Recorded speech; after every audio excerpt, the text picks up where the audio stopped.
नमस्कार दोस्तों, साहित्यिक बैठक यूट्यूब चैनल पर आपका स्वागत है। आज हम बात कर रहे हैं आचार्य रामचंद्र शुक्ल के हिंदी साहित्य के इतिहास में प्रथम प्रकरण आदिकाल के बारे में, जिसका मूल पाठ करेंगे। आदिकाल का प्रथम प्रकरण, आदिकाल में कुल 4 प्रकरण हैं। हम एक एक प्रकरणों की चर्चा करेंगे। सबसे पहले है प्रकरण नंबर 1 आदिकाल, जिसमें सामान्य परिचय दिया हुआ है, जिसमें हम लिखते हैं प्राकृत की अंतिम अपभ्रंश अवस्था से ही हिंदी साहित्य का आविर्भाव माना जा सकता है। उस समय जैसे गाथा कहने से प्राकृत का बोध होता था, वैसे ही दोहा या दूहा कहने से अपभ्रंश या प्रचलित काव्य भाषा का पद्य समझा जाता था। अपभ्रंश या प्राकृताभास हिंदी के पद्यों का सबसे पुराना पता तांत्रिक और योग मार्गी बौद्धों की सांप्रदायिक रचनाओं के भीतर विक्रम की 7वीं शताब्दी के अंतिम चरण में लगता है।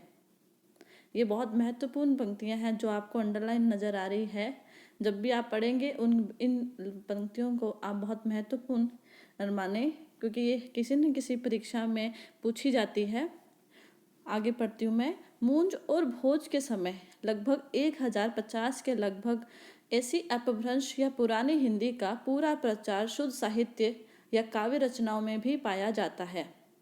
अतः हिंदी साहित्य का आदिकाल संवत 1050 से लेकर संवत 1375 तक, अर्थात महाराजा भोज के समय से लेकर हमीर देव के समय के कुछ पीछे तक माना जा सकता है।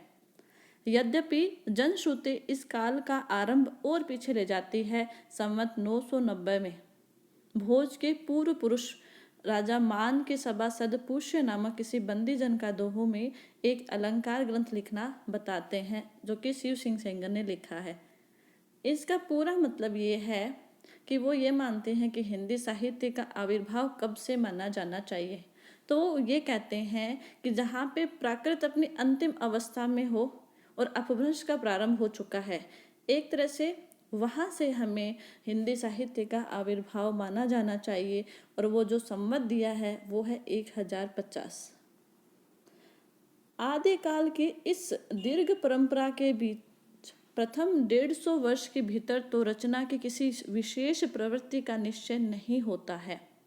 धर्म, नीति, श्रृंगार, वीर रस सब प्रकार की रचनाएं दोहों में मिलती है।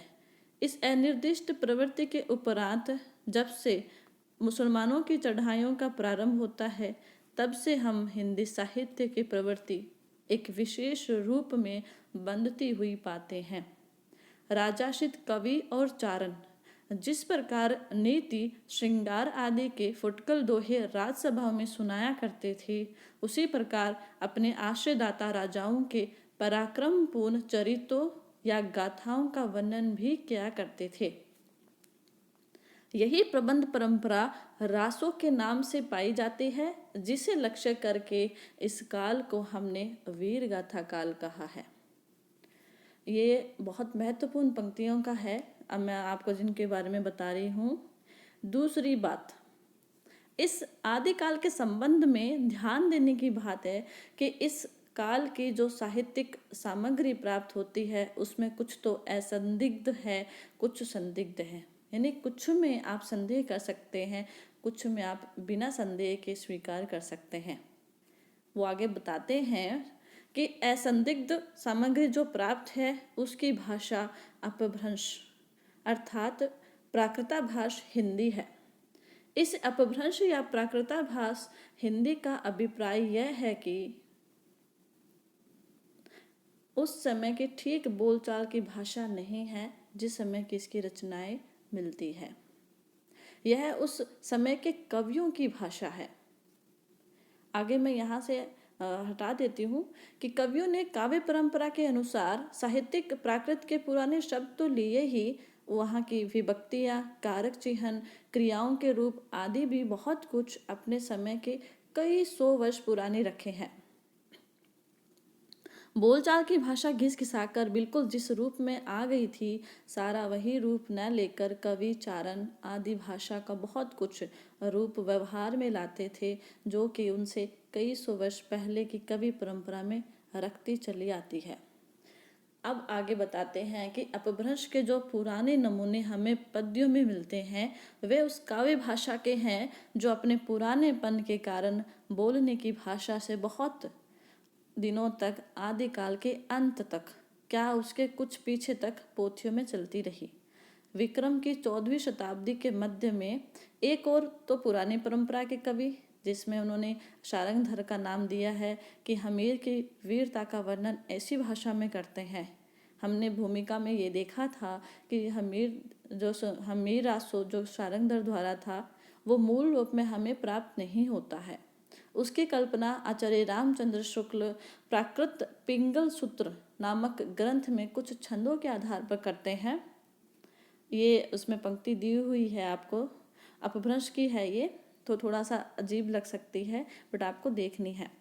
दूसरी ओर अमीर खुसरो का भी एक उन्होंने पंक्ति दी है कि वो बैठे हुए बोलचाल की भाषा में पहेलियाँ और मुक्करियाँ कर रहे हैं। 15वीं शताब्दी में ही एक और विद्यापति बोलचाल की मैथिली के अतिरिक्त इस प्रकार की प्राकृताभास पुरानी काव्य भाषा भी प्रयोग करते आते हैं।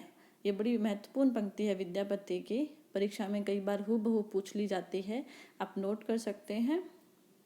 सारांश यह है कि अपभ्रंश की यह परंपरा विक्रम की 15वीं शताब्दी के मध्य तक, यानी कि आदिकाल में जो अपभ्रंश की बची हुई परंपरा मिलती है, वो मध्यकाल तक कहीं न कहीं किसी न किसी रूप में प्राप्त होती है। वहाँ पे जहाँ विद्यापति का वर्णन आता है, वो बताते हैं कि वो दो भाषा का व्यवहार कर रहे हैं। एक तरफ वो पुरानी अपभ्रंश भाषा जिसमें कीर्तिलता और कीर्ति पताका लिख रहे हैं, वहीं बोलचाल की देशी भाषा में मैथिली बोली के अंतर्गत वो विद्यापति पदावली लिखते हैं। इन दोनों भाषाओं का भेद विद्यापति ने स्पष्ट रूप से सूचित किया कि देसियल बईना सब जन मिठा ते देसन जपो अवहट्ठा, अर्थात देशी भाषा सबको मीठी लगती है, इससे वैसा ही अपभ्रंश मैं कहता हूँ।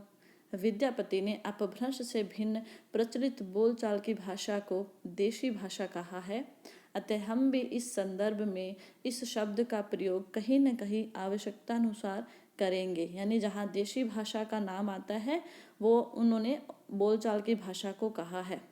इस आदिकाल के प्रकरण में हमें अपभ्रंश की रचनाओं का संक्षिप्त उल्लेख करके तब देश भाषाओं की रचनाओं का वर्णन करेंगे।